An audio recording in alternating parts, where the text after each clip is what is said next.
but I'm happy that you're going to entertain this. Well, good morning, everyone. My name is Robert Berris. I'm the SVP of Innovation here at 352. We're an innovation and growth firm, and for the past 4 years, we've been hosting Off the Record, and so we're so pleased to have you here today. This is actually our 10th Off the Record since we went virtual, so just really glad people are still showing up and want to still be connected in a world that's much weirder than it was maybe just a few months ago. As Karen mentioned, in the chat, we'll be taking questions. So if you have any questions you're thinking about now, feel free to go ahead and seed them to me. I'll try to be a good moderator and try to work them into the conversation as we go. Obviously, more conversation and chat may inspire other ideas, so we'll see what that looks like. Today, we're really excited to have with me my guest, Pete Dulcamara. He's the chief scientist at Kimberly-Clark. Probably one of my top 3 favorite titles I've ever heard. Pete, great to have you. Hey, thank you, Robert. It's good to be here. So Pete, you bring a from what we discussed earlier, it sounds like you bring a really deep background in human-centered innovation, and I think it'd be great just to hear a little bit about some of your past, just to give people an idea of how do you even become a chief science officer, and we'll see where that goes. Yeah, sure. No, great. Yeah, no, it's fantastic to be here. I would say, Robert, first and foremost, I'm a husband and father. I've got a daughter that's going to be a senior next year in college and a son that's going to be a sophomore. And my wife and I live here in Wisconsin. And like you said, I serve as chief scientist at Kimberly-Clark. It's actually the first chief scientist in the history of the company. Wow. And I've been with KC now for 14 years. The first 12 years was as the Vice President of Corporate Research and Engineering, which is really the long-term science and technology capability for the company around material science, life sciences, analytical sciences, and simulation. And then prior to that, I was with the Dow Chemical Company for 18 years. A third of my career was in chemicals, a third in plastics, and a third in mergers and acquisitions and new business development. And then prior to that, I was a professional student for about 8 years with degrees in chemistry, mathematics, physics, and chemical engineering. And I did my graduate work in tertiary recovery of oil using CO2 flood, which I've never used in my professional life. Maybe I should have stayed in that part of the business. But I feel like I've really spent the last 40 years preparing for this role as chief scientist. And, to me, the chief scientist role is really about, one, identifying weak signals and amplifying those weak signals to identify opportunities and risks for the company. The second thing is around what I call turning roadmaps into road trips. We see roadmaps all the time, but it's not till you actually get in the car and you get the beef jerky for the kid and you put them in the car seat and you actually get on the road that you find out where the map is actually accurate and where it's not. It's about really getting going and getting moving. So I call that going from roadmaps to road trips. And then the third piece is really to turn the world into our laboratory, to access science and technology better, faster, and cheaper than our competition. And, I find that many companies, KC included, sometimes we just get too internally focused. I always say you got to get out of your cave, your office, or your cubicle, and get out into the world and see what's going on. So yeah, I feel like this has been a good journey. I feel like my role is really to discover what's next for Kimberly-Clark and bring whatever that is to life for Kimberly-Clark. That's awesome. Appreciate all the background. Yeah. I'm going to ask an important question. I feel like it's on people's minds right now. What's your favorite style of jerky? Where do you go with that? Yeah, style of jerky. Yeah, I like pepper jerky. I like spicy. I like I'm with you, brother. I just yeah. So it's got hard, yeah. It's got to hit the tongue, and it's got to have some flavor to it. Cool. Yeah. So let me ask you this. So we've had a lot of innovators come on from all walks of life. People have come from technology, marketing. People come from business. And I'm curious, obviously you have a pretty academic background, and then have worked in obviously the research side and development of, I guess, quote unquote, new products or new technologies. I'd be curious to know your take on maybe just the role of other types of innovators in an organization like this, just maybe in comparison to yours, and maybe less about the visibility of like you're at the, obviously a very high position, but maybe just how do other innovators play with maybe where your role sits, only if only for no other reason than some of these innovators obviously are not coming at it from that exact same angle, but still have a human-centered nature to how they're thinking about it. So I'd just be curious if you could contrast that for the group a little bit. Yeah, yeah. And first, maybe before I do that, maybe just talk a little bit about this human-centered, or what I Yeah, call sure, let's do that. humanity-centered. As I look at KC, KC's really evolved from being a operational excellence company, really focused on manufacturing of products, to really brand-led innovation, to consumer-centric innovation, to today, I would say we're really focused on human-centered design. And where I see the company going is what I call humanity-centric innovation. Where the world's biggest problems are actually the world's biggest business opportunities. And when I think about consumer-centered innovation, it's really a creative collision of three things. There's the need of the consumer, there's the business model and how you make money, and then there's some advantage capability. When those three things come together, you have an innovation.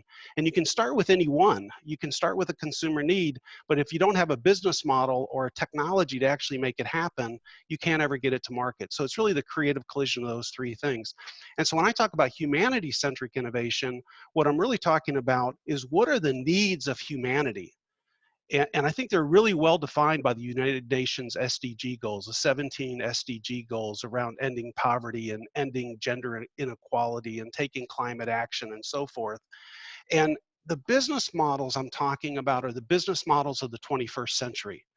And when you look at the 20th century, every business was built on oil, electricity, and steel. And the business models of the 21st century is data is the new oil, AI is the new electricity, and robotics is the new steel. And that really are the new business models, that enables the new business models. And then the technologies are these exponential technologies, these technologies that are growing at an exponential pace, whether that's genetic sequencing or artificial intelligence or blockchain, all those technologies. And so the question becomes, how do we take these needs of humanity with these new business models and these new technologies to end things like gender inequality? I think, I don't know if you've seen the World Economic Forum analysis that showed that it's going to take 200 years to close the gender gap based on education, politics, and economics. And I think that's just totally unacceptable. And so, how do we take a brand like Kotex that can help girls access education, empower women to help close the gender gap? I think moving to more purpose-driven brands is really a key for Kimberly-Clark.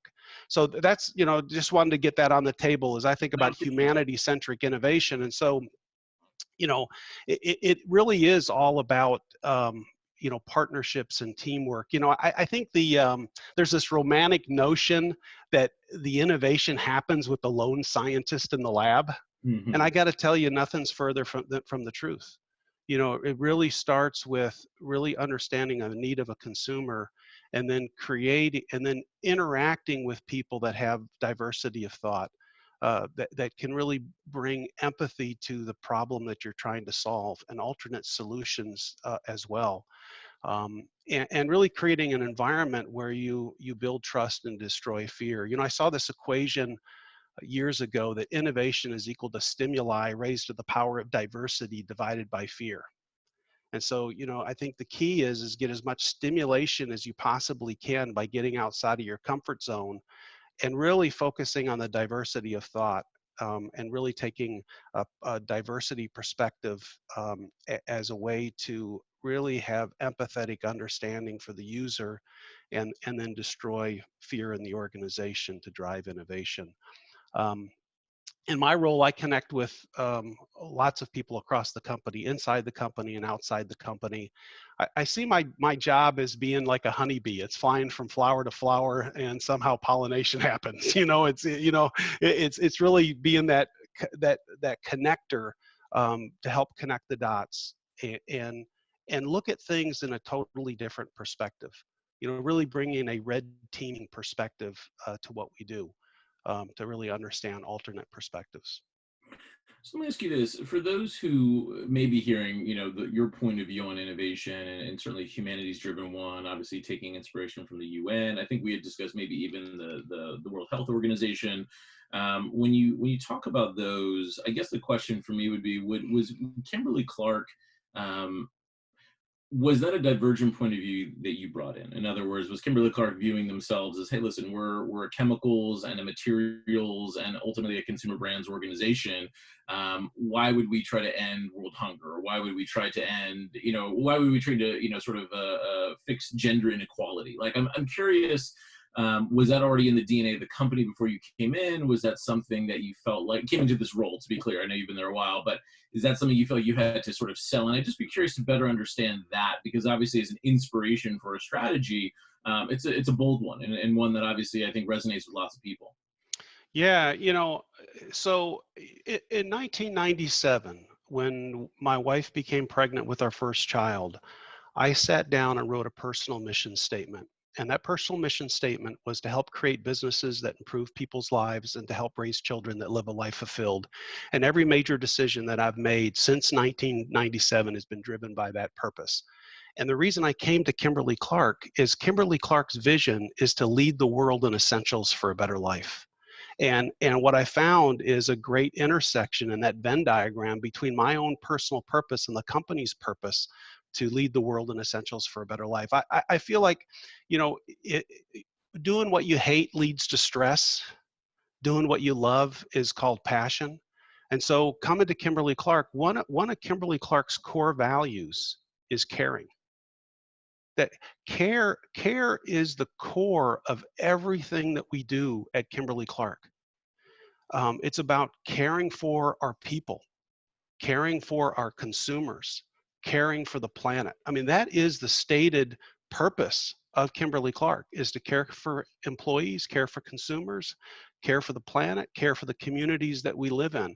And so it really drives everything that we do as Kimberly-Clark.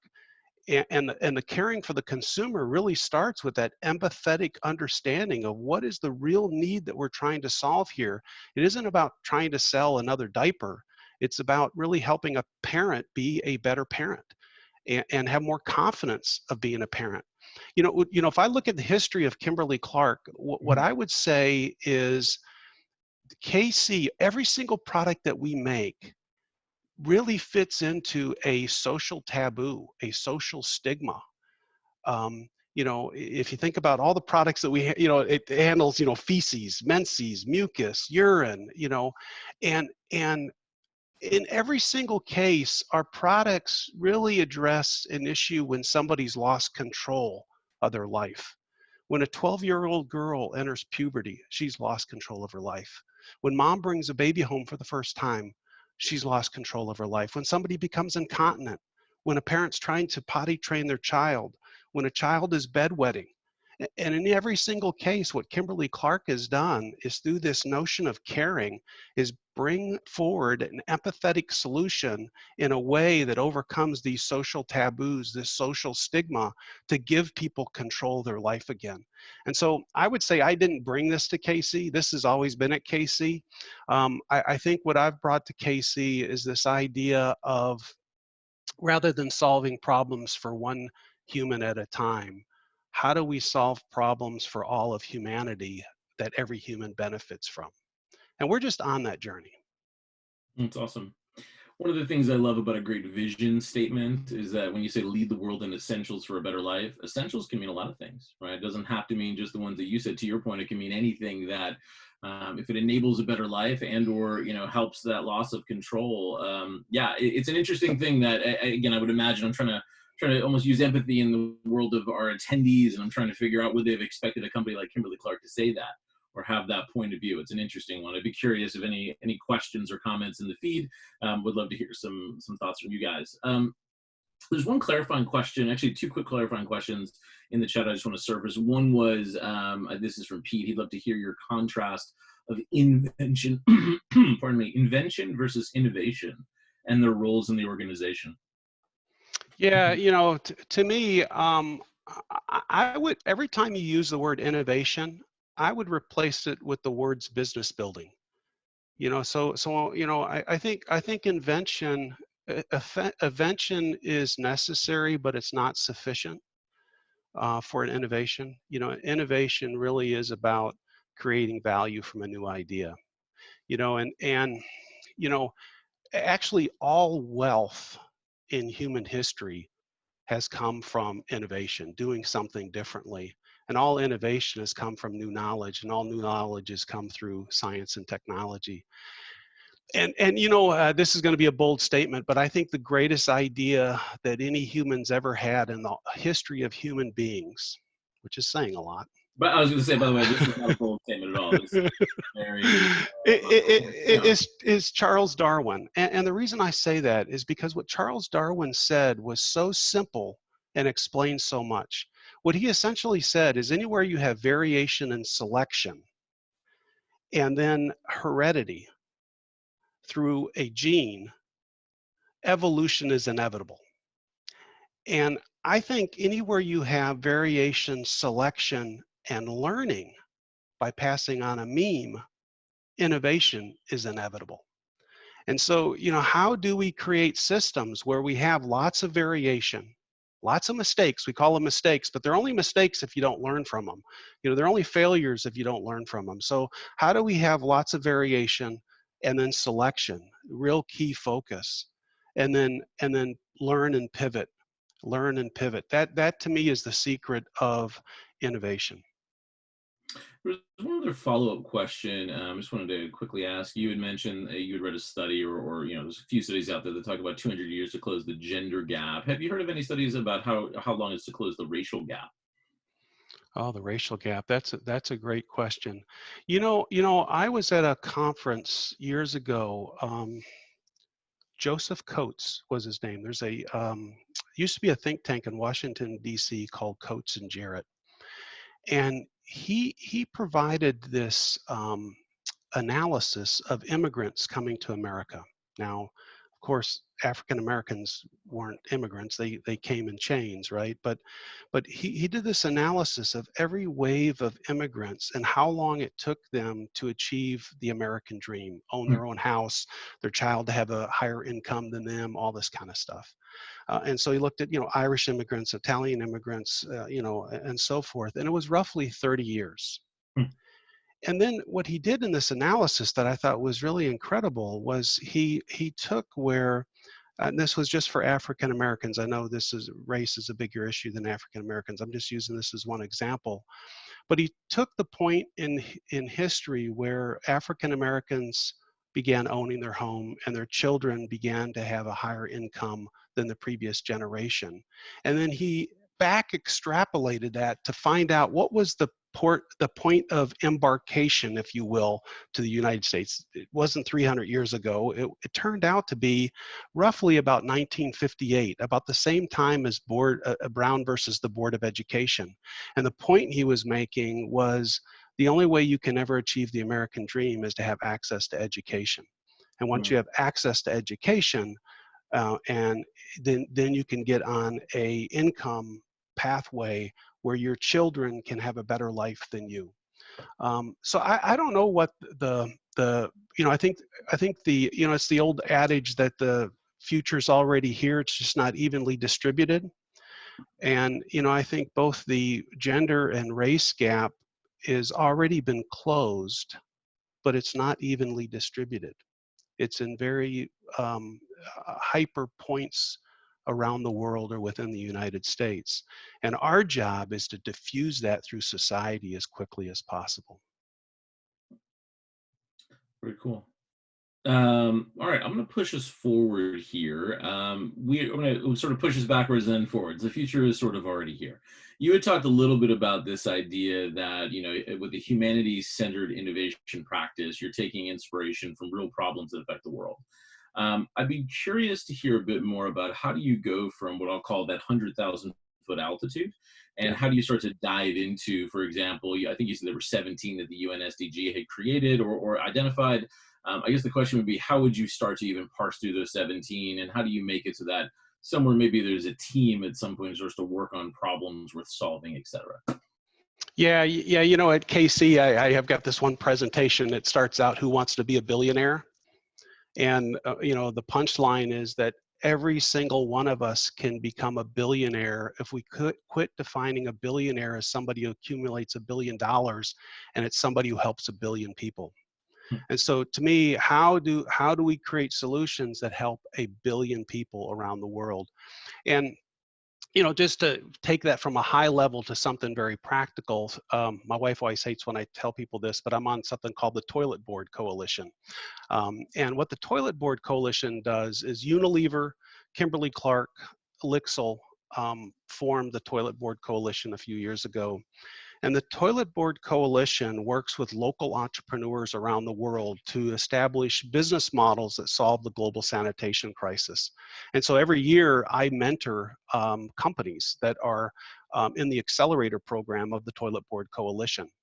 This year, I'm actually mentoring a company called Panine Energy in South Africa, where they're developing these toilets that have no infrastructure. They're basically standalone toilets, and then they can collect they don't call it waste, they call them human resources, the resources from the toilet to convert that to energy. And so there's a number, you know, we have a program called Toilets Change Lives within Kimberly-Clark as well. And it's about really enabling, again, local entrepreneurs to solve the sanitation crisis. And it's a great program because in the mentorship, I'm able to then connect people within Kimberly-Clark who have certain expertise to help these entrepreneurs with their business model, or to help scale up, or how to invest capital, or what's a strategy they should use if they're going to expand to multiple countries. So that's one of the ways that we do that. But you know, there's a multitude of ways that we get involved with, you know, either through you know, philanthropic relationships through the KC Foundation, but ultimately it's got to drive a sustainable business model, or it falls apart. It makes sense. Similar to this, and we were obviously starting to get a little bit into the how, maybe even some frameworks. Jeff Collins had asked the question, what's Kimberly-Clark's viewpoint on using innovation management system standards and rigors such as like ISO 56000, et cetera? Yeah, you know, I mean, you know, ISO standards for Kimberly-Clark is really driven mostly by our customers and consumers. And, you know, we spun out of our healthcare business in 2015, and we spun out of our safety business a few years ago. You know, so ISO standards are very specific to very specific products and consumers, but we use a very rigorous standardized process in manufacturing our products. We have something we call the innovation management framework, is how we do innovation at KC. It's basically a Cooper stage gate. Um, it always looks a lot better on paper than it works in the real life. You know, I always talk, you know, that there's the stated strategy, you know, the fancy PowerPoint, and then there's the apparent strategy, what everybody actually does when they come to work. And, you know, your actual strategy de facto is your apparent strategy. And the idea is, how do you close the gap between your stated strategy and your apparent strategy? And the best way we do that at Kimberly-Clark is something that we call a culture of accountability. Which is really driven by the Oz principle, if you've read those books. But KC has a culture of accountability, which is really all around see it, own it, solve it, do it, which is about taking personal accountability and not being a victim. You know, I think a lot of times in organizations, you find what I call victimitis, which is, you know, if only somebody somewhere out there would just get their act together, then everything would be great. And what KC really drives is really personal accountability to drive action. So while we have the standards, I would say the secret to KC's success is freedom within a framework. You know, I think, you know, any innovation probably needs three things. One is a vision that everybody can see and understand. Two is complete freedom within a framework. And then three is constant communication on how you're doing versus the vision. And if you have those three things in place, you know, if you don't have those three things in place, all the standards in the world won't help you. So the standards that we have really drive what, you know, if I was to distill KC's strategy down to something really simple, it's probably win locally, scale globally, and go digital. And, you know, the win locally is all about understanding local insights and local execution. the scale globally is where standardization is really important. So we can take one idea from one country and move that all around the world. And then the go digital is obvious. I mean, everything is going digital in today's world. And how do you digitize every one of your products, every one of your offerings? You mentioned a culture of accountability, and just to go back to that for a moment, I know some organizations talk about building a culture of innovation, and I have my own thoughts on that. But I'd be curious what your thoughts are on would you contrast the two of those, a culture of innovation versus a culture of accountability? I guess what would be your take on that type of mindset when companies are talking about building that? Yeah, I think a culture of accountability doesn't exclude innovation. I think again, innovation is necessary, but it's not sufficient. I mean, I think you have to have the power of execution. You need to have a bias for action. You need to have a focus on results. And at the end of the day, if you know, I always think the only reason you have an R&D organization is really to do two things. One is to increase the distance between cost and price, right? So, you need to have an organization that's creating sufficient differentiation so that you can always command a higher price, but doing that as efficiently as possible to drive the lowest cost. And if you increase the distance between cost and price, that's called margin expansion. So that's one thing that innovation absolutely has to do. The other one is to close the distance between supply and demand. So, R&D needs to create demand, but also needs to provide the supply with operations to close that gap. And revenue, of course, is price and volume. And margin. Gross margin. Is the distance between cost and price, and total margins times the volume. And so, to me, culture of accountability drives that type of mindset of let's increase the distance between cost and price, and innovation becomes the way that you do it. You have to innovate your offering to get a higher price, and you have to innovate your process to get a lower cost. And so innovation is vital for that. But I think the culture of accountability is a larger mindset that really drives action. Yeah, I would agree. My comment was going to be, when we hear people talk about culture of innovation, I feel like people just only talk about the end state, and the end state is we made something innovative, we made something new, or we created more value. But at the same time, if there isn't a culture of accountability or the right atomic even processes, frameworks, Yeah. methodologies, it becomes hard to own that. It becomes hard to have the right, we'll call them driving forces around you that enable that. And so I think it's interesting because I actually just think it's a byproduct of the right type of support structure that, to your point, at the end of the day, drives value, but it does so because if you actually see an opportunity, you should go solve it. You shouldn't, to your point, be a victim in sort of I wonder who will take care of this. It's actually part of your job too. So I just think it's an interesting call out, and I wanted to kind of push on that a little bit. Couple little follow-up questions from some things you said earlier. Jen writes, imagine at Kimberly-Clark, there's several different groups pursuing innovation. What's the relationship between your role and these other innovation groups? Mm. Yeah, that's a great question. Because at KC we run a fairly distributed R&E model, and at KC it's research and engineering is what we call it. It's not just research and development, because it really is every product that we produce is a product by process, and so the integration of product development, process development, scientific research, all kind of comes together. But we run a very distributed R&D organization with teams all around the world. And part of my job is so in KC there's what we call technical leaders. These are the individual contributors that are kind of at the highest levels in the scientific community, and I bring that community together, and they cut across every business, every brand, every region. And none of them directly report to me. I always think of myself as I report to them. I exist for them. They don't exist for me. And the whole idea is to create that community of connectivity. I always think that the first derivative of the word community is common unity, or a union held in common. And so it's really that role of connecting with the R&E vice presidents, the R&E directors, and the technical leaders across the organization. My job is to help make those connections to really drive innovation faster. In the world, we talk about 6 degrees of separation. There's 6 degrees of separation between you and every person on earth. And at Kimberly-Clark, it's more like 3 degrees of separation.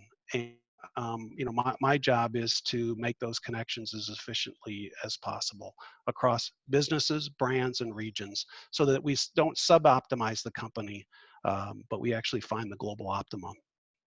Do you have any advice for innovators who may be in a similar role, maybe not quite at the science level per se, but just, hey, I'm the head of global innovation.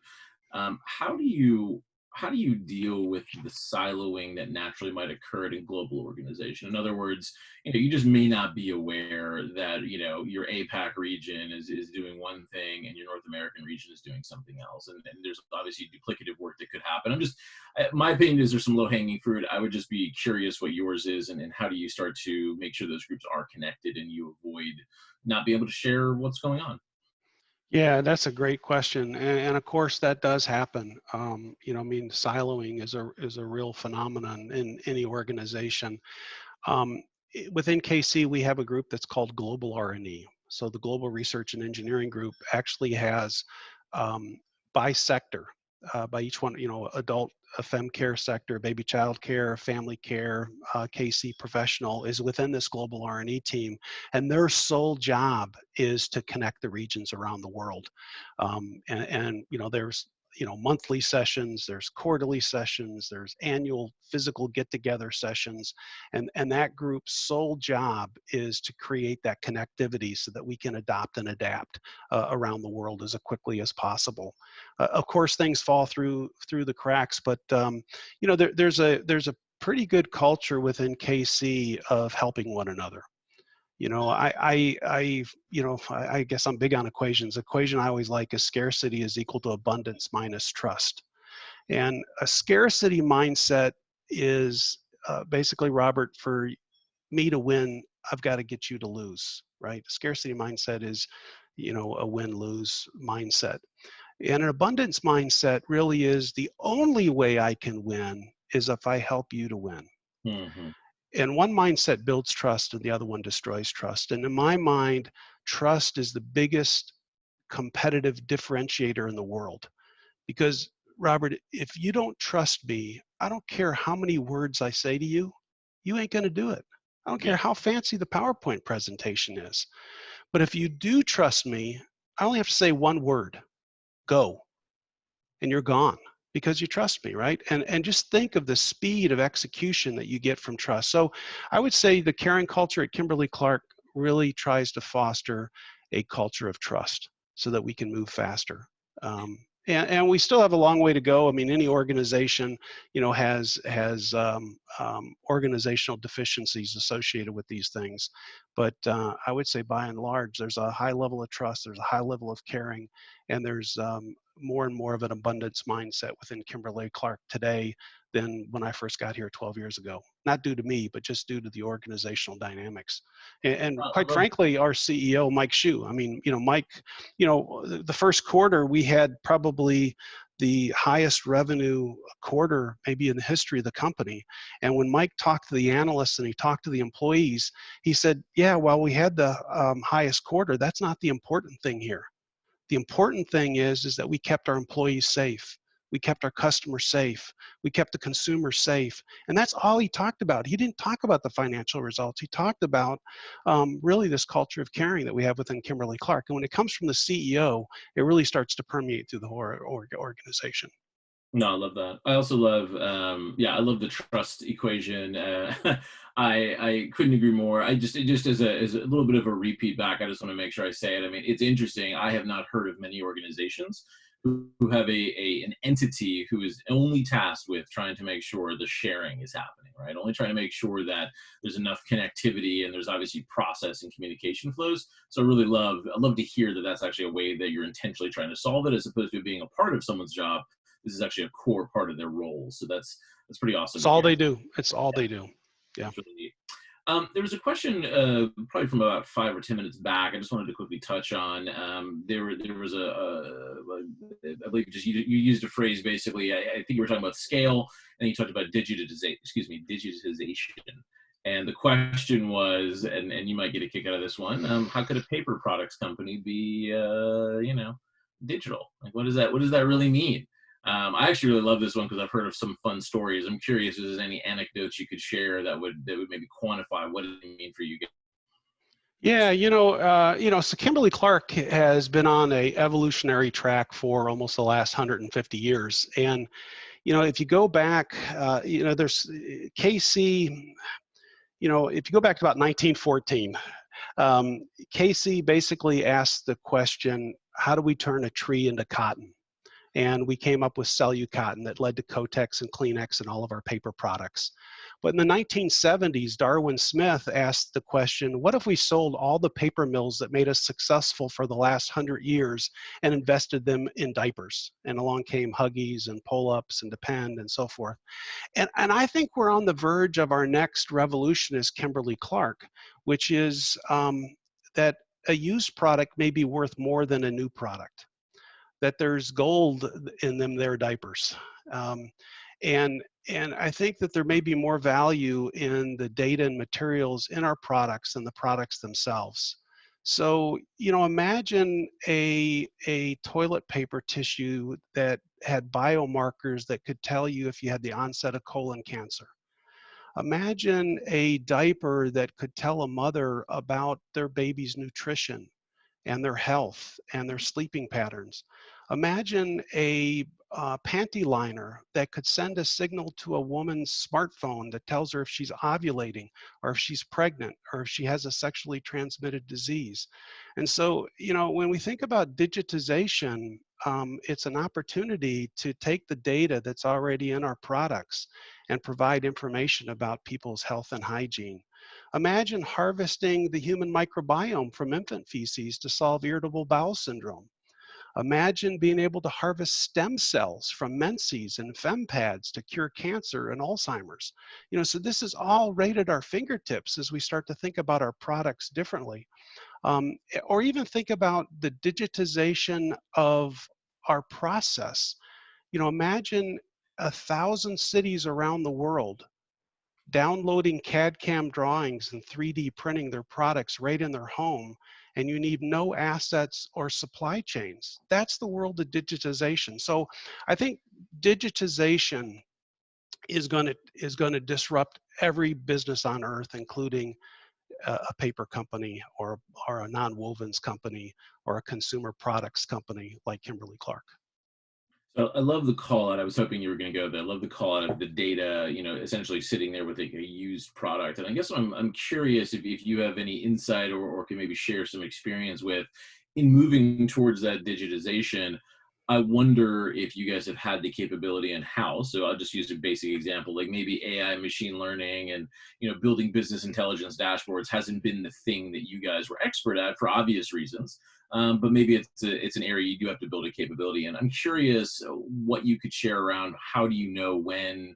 Let's pretend you don't have the capability. How do you know when to start, building that internally, and how do you start to, I guess, get ahead of that? And you guys might already be there, but I'm just curious what insight you could lend. I could imagine some of the people, on this chat this morning, they could come from more traditional companies that just haven't made that turn, and they could be sitting on quote unquote data that they just have never thought about monetizing. So I'm curious, how do you make that leap? Yeah.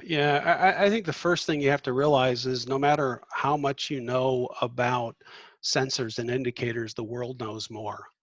And no matter how much you invest in artificial intelligence, the world out invests you. And so, I think the real key is what I talked about earlier, is turning the world into our laboratory and building external partnerships, and then understanding where you want to be on that continuum of strategic partnerships. Is it going to be just a joint development agreement? Is it going to be in licensing of technology? Are you going to take an equity position in a company? Are you actually going to acquire them? And building out your build, buy, ally strategy. And everybody always forgets about a fourth quadrant. I call it exploit. So where you if you know more than the world knows, that's a real opportunity to exploit the capability that you have. And if you have very low capability in the world and a partner has really great capability, then you may want to buy that capability. or if you have great capability and somebody else has great capability, you know, maybe that's where you ally. But, you know, but where you don't have capability and the world doesn't have capability, you're gonna have to build that together somehow. So understanding what quadrant you're in the build, buy, exploit is really important. And then to me, it's about building those relationships with universities, with government labs, with, you know, third-party partners. I hate the word vendor. I hate the word supplier. You know, it's really about building a partnership and co-creating things together, co-creating with the consumer, co-creating with your, you know, your strategic partner, and building things together that you couldn't do alone. And I think for too long, companies tried to do it all internally by themselves. And the real secret is to partner externally and be willing to share the value with partners to co-create something together as quickly as possible. Love it. One last follow-up question on this one, and I'm curious if this is going to come across too esoteric, so we'll find out. If you had to coach someone Hey how to man, I got an upside down map. Nothing's too esoteric for me. So listen, bring there's a it on. question about the map. We're going to get to that in a second. The the question would be, how do you help any of the people on the call, or what advice would you give to help someone think about how to think about, could our products that feel quote unquote analog have a digital value for business value creation? Like, how would you help someone think about thinking about that?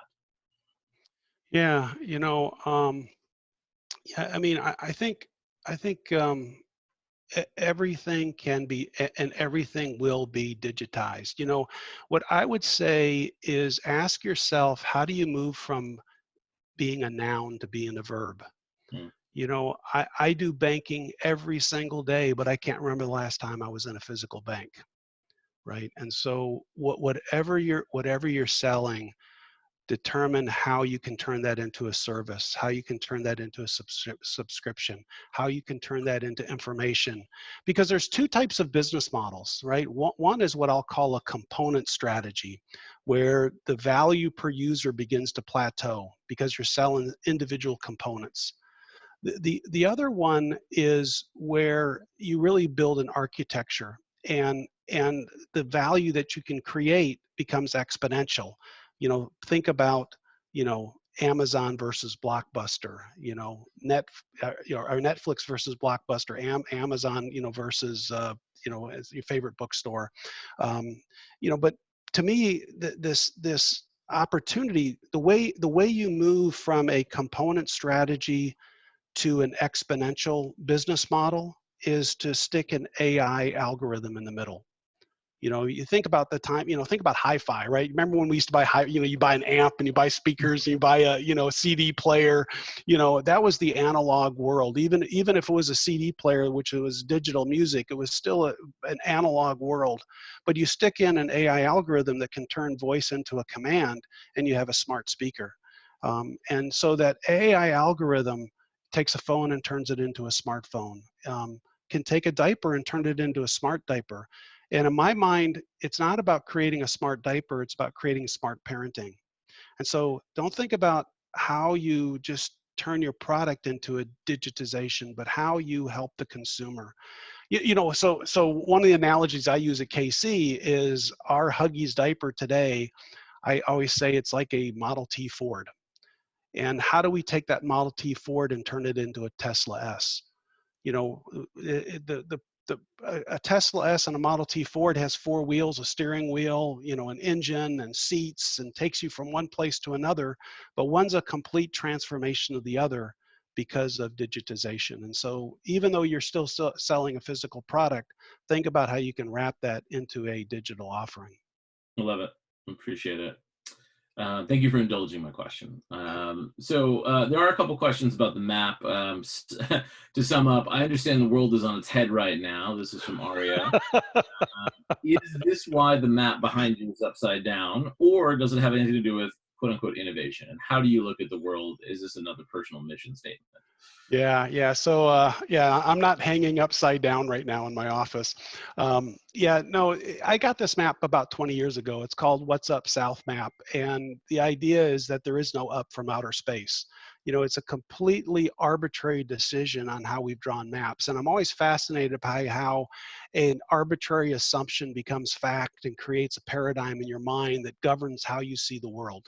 And there was a book I read years ago called Change the Way You See Everything.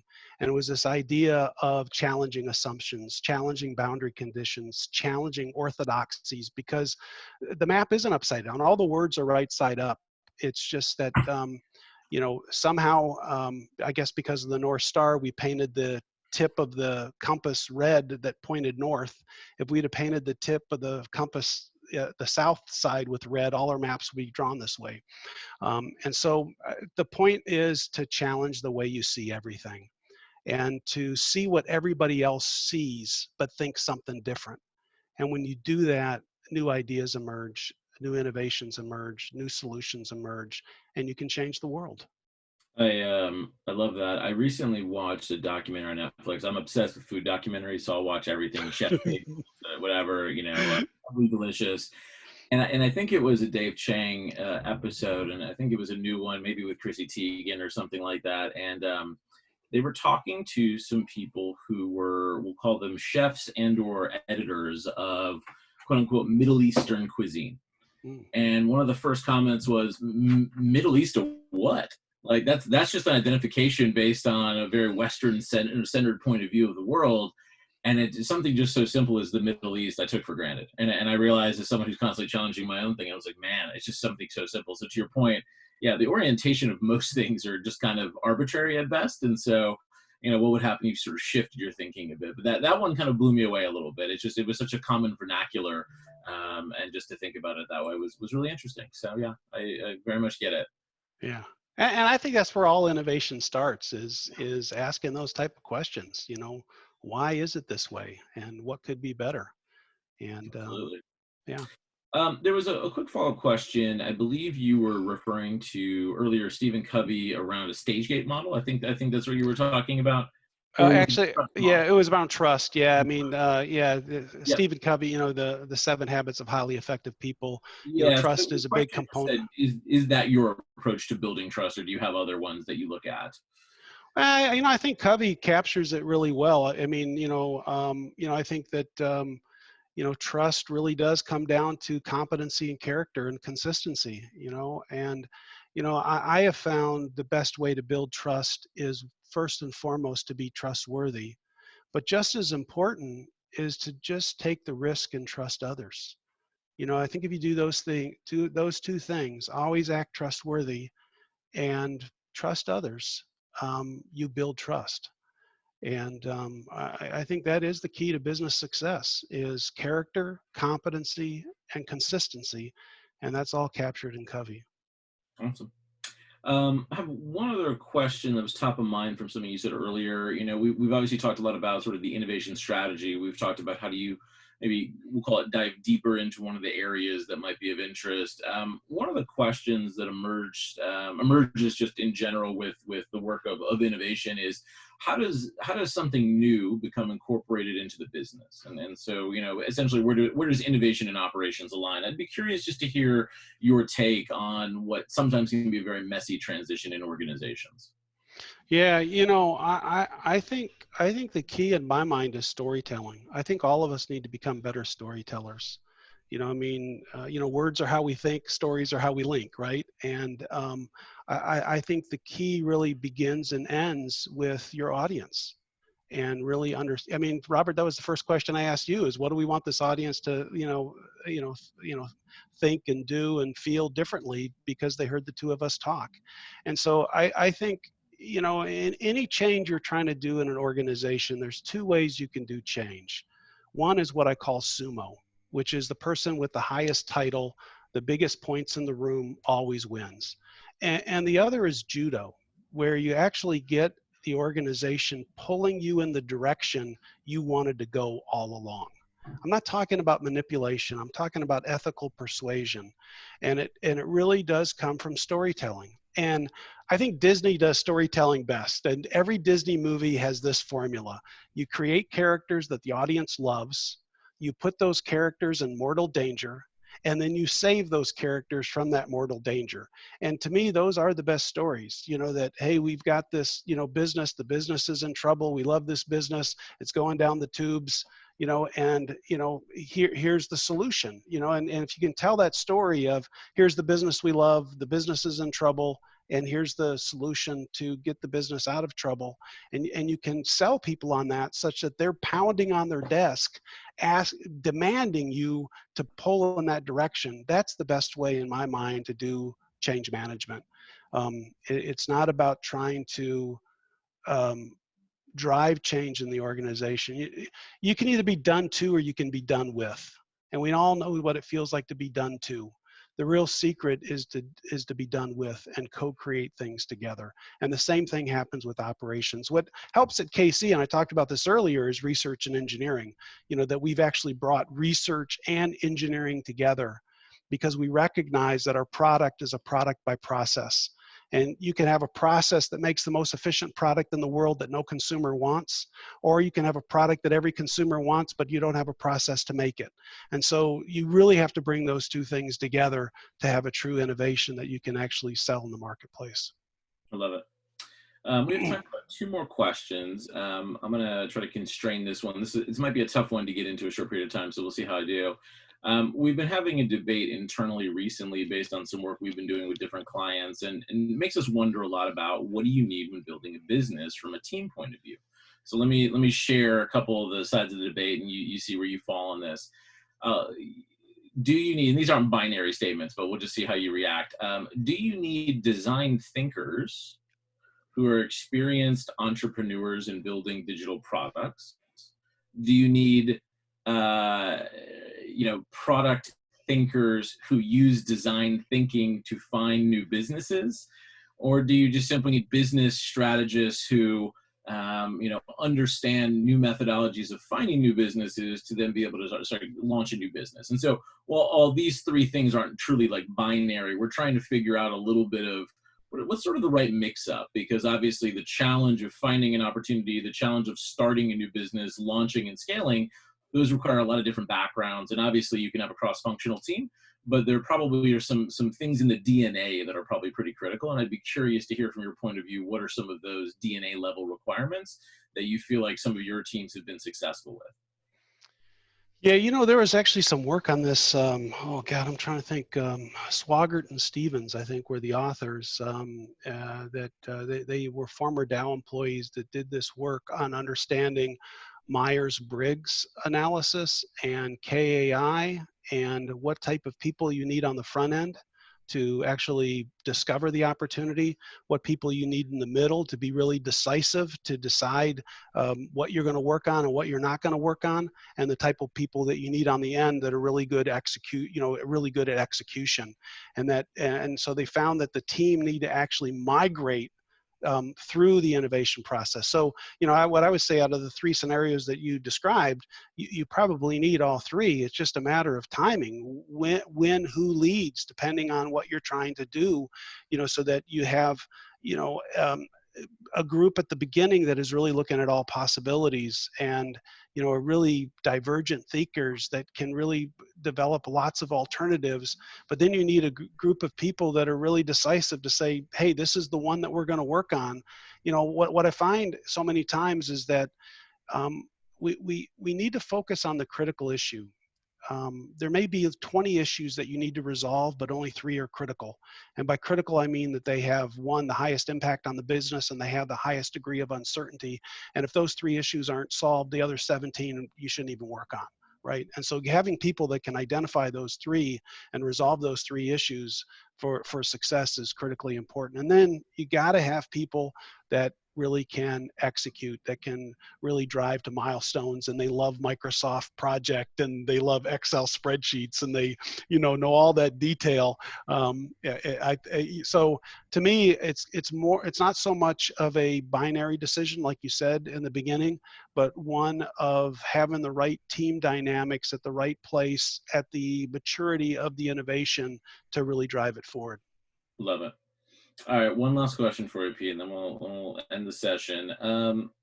If you think back 20, 30 years ago, to a young, spry version of Pete. Maybe he made his own beef jerky. I don't know. He slayed his own cattle and then did it barehanded. Right. What advice would you give to that young innovator that you feel like you wished you had known then that you know now? Yeah, I mean, I think it would be really simple. And actually, my father gave me this advice. When I graduated from Oklahoma State University, and I was going to Dow, I was scared to death. You know, I was like, what in the world could Dow get from me that they don't have already?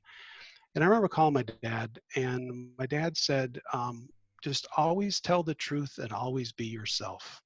And I was like, what? Is that it? You know, and he's like, yeah, that's it. Just always tell the truth and always be yourself. And and I think if I could go back, it would be to really take that advice even more to heart than I did early on. You know, I found myself wanting to try to please others or trying to conform to others or, you know, sometimes sacrificing myself because of what maybe the group wanted. And so that's the advice I would have is just always tell the truth, always be yourself, because when you are your authentic self, it gives others the courage to be their authentic self. And every revolution in human history started with just two people talking, right? And so what I really focus on is trying to create this conspiracy. I call it a conspiracy of hope, where you tell the truth and you're always yourself. You encourage others to do the same, and you get to a better answer as a result of it. I love it. Pete, this is awesome. I appreciate it, man. I know we talked about having you back at some point because there's a whole other topic we want to talk about, but thank you again so much for the time. This is awesome. Hey, thanks for the opportunity. I really enjoyed it. Thank you so much. All right. So just for the audience, we're going to be posting this webcast to YouTube, sending the link along with a recap to everyone listening today. So if you haven't had a chance to weigh in, also we're asking for you to take about 30 seconds to respond to a survey we're going to send out, but off the record to get more input from you. I'm going to move away from this little leaf here. Finally, join us in about 2 weeks for the next Off the Record, where Mike Tedisco is going to be talking to us about innovation at PayPal. He heads up innovation there, and he has a pretty unique approach to engaging the PayPal community for inspiration. So look forward to seeing everyone there, and thank you for your time this morning. Great. Thank you. All right. Man, take care. All right. Bye-bye. Thanks, Pete. Bye. Bye.